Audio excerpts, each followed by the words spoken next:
So I caught up with a developer that's combined three elements that I tend to like a lot: tactical gaming, open world RPG, and zombies. Can you tell us a little bit about Breach and Clear Deadline? Yeah, so Breach and Clear Deadline is a sequel to the original Breach and Clear. It's a pseudo-sequel, it's an offshoot really. So the original Breach and Clear was a top-down turn-based tactical game, but it was mission-based. So like you said, we are fans of open world games. We're also fans of tactics. So when we started work on Deadline, we're like, what do we want to do? Well, let's take it from mission-based to open world. Let's also hasten the battles a little bit and add an action mode as well. So not only do you start out, you can play the whole game in a tactical sense and play it like a turn-based game. We call it real time with pause, and you control time and you can plan it out. But you can also, at any time, exit what we call command mode and go into action mode. And in action mode, you can kind of play it like a twin-stick shooter and run and gun. But you can also go into command mode, give 3 of your squad mates orders, complex plans, stack them up, and tell them exactly what you want to do, and then pop into action mode. They're going to continue on with the plan, just like you told them to do, and you can support them in action mode and run and gun and help them out. So you can play it on any of the extremes. You can totally run and gun, and your 3 squad mates will follow you around and support you. You can plan for them, or you can plan for the whole squad. So most people like me, I love tactical games, so I want to take full control of my squad and plan it out and be as efficient as possible, because I don't want to take damage. I don't want to lose one of my guys. I usually play permadeath, so like we're talking about adding a permadeath mode, so turn that on. It's a hardcore experience. Yeah. Speaking of that, I mean, I guess it's also nice to sort of, if you're going, because it's an open world, there's going to be areas where perhaps you'll want to move through quickly, then you can just move through quickly in real time, and then once you encounter something, you'll go into that tactical mode. Oh yeah, and the game, whenever you encounter a group of enemies, it'll push you into the command mode, because that's where the meat of the action is, and that's what really Breach and Clear was started with. But you can quickly exit it and just do exactly what you're saying. You can just say, oh, there's only 4 or 5 guys. I can kill them really quick in action mode, so let's just do that. So there are a number of things I'd like to talk about, but first of all, let's talk about the setting and the enemies you're facing, because it's a little bit different than what you're used to in sort of this kind of tactical setting as well. So in Deadline, it takes place in a city called Harbor City. It's a fictional city loosely based on Boston with some San Francisco mixed in. So we built a city, and in the game, it's been quarantined because an infestation has happened. Basically, these worms have started, parasitic mutagenic worms have started taking over and getting inside of the human bodies. They take them over and they basically take control of the host. They shut down higher level critical thinking, and they turn them into essentially zombies. They take over their central nervous system, and they're controlling them at that point. They're reproducing in their skull, and more worms are coming out, and then they start to mutate over time. So the game starts out with zombies, but it quickly turns into fighting giant 3-story monsters and other creatures of lots of different types. So it's pretty crazy, but we also have humans that you encounter, right? And they're not necessarily always friendly. So there are survivors in the world that you actually encounter. They'll give you quests, they'll ask you for help, all that.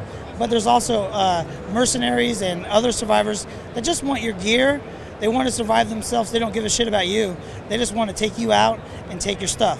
So you have to outwit them. So fighting the zombies, they play out completely differently.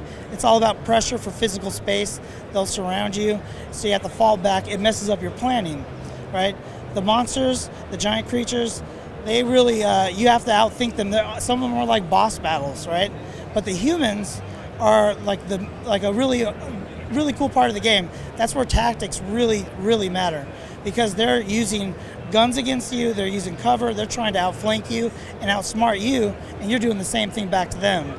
So you have to survey the whole situation, figure out what covers you're going to work best for you. But if you see something in the environment like zombies off to the side, you can also use the enemies, use the zombie creatures against the human characters, draw them over, have them start dealing with the zombies so you can double back around and kill everybody from behind. We're talking a lot about the tactics here. What kind of options do you have at your disposal? Because you are kind of a well-equipped team coming into this situation, right? Oh yeah. So you start out, you have fairly good weapons, but there are better weapons to be found in the area. So there was a military presence in there before it was all quarantined. So some weapons are left around in the world. So there's a loot-based system, kind of like Diablo. So there's tons of different weapons, items, gear, body armor, helmets that you can find in the world, and they all have different stats, and some were better, some were worse. So as you explore the world, as you kill things, as you find loot, you can decide how best to outfit your squad, right? And then we also have a ton of different weapons that you can find, and all the weapons can be upgraded and then modified with attachments. So we have a work table system, so you can go into the work table, decide what modifications you want to make, and actually augment your gear and your weapons even more. And let's talk a little bit about the structure here. It's open world, there's missions based, so you'll be going around completing missions, objectives, etc., etc. Is there a central storyline as well? There is. You're sent in to figure out what's going on in Harbor City.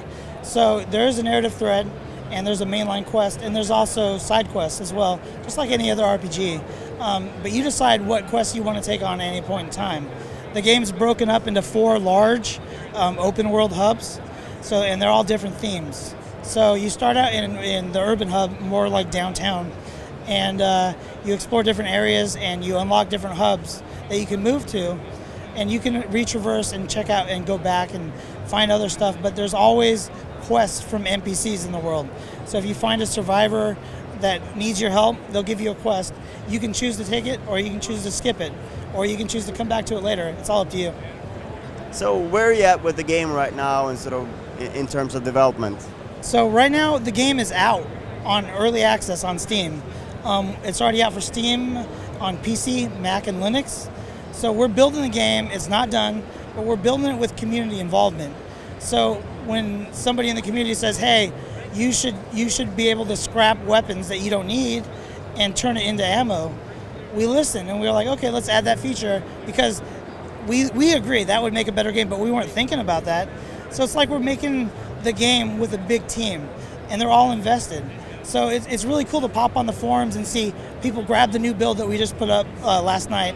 They're already commenting on bugs they found or suggestions they've thought of to make the game better. So it's been going really well. But we're hoping to target this summer for completion of the game. And because we are listening to the community and actually building the game and doing things they want and that we don't necessarily have planned, we can't say honestly, like, what's the target date of release? Because we're trying to make it as good as possible. Thank you so much for your time. You're welcome. Thank you very much.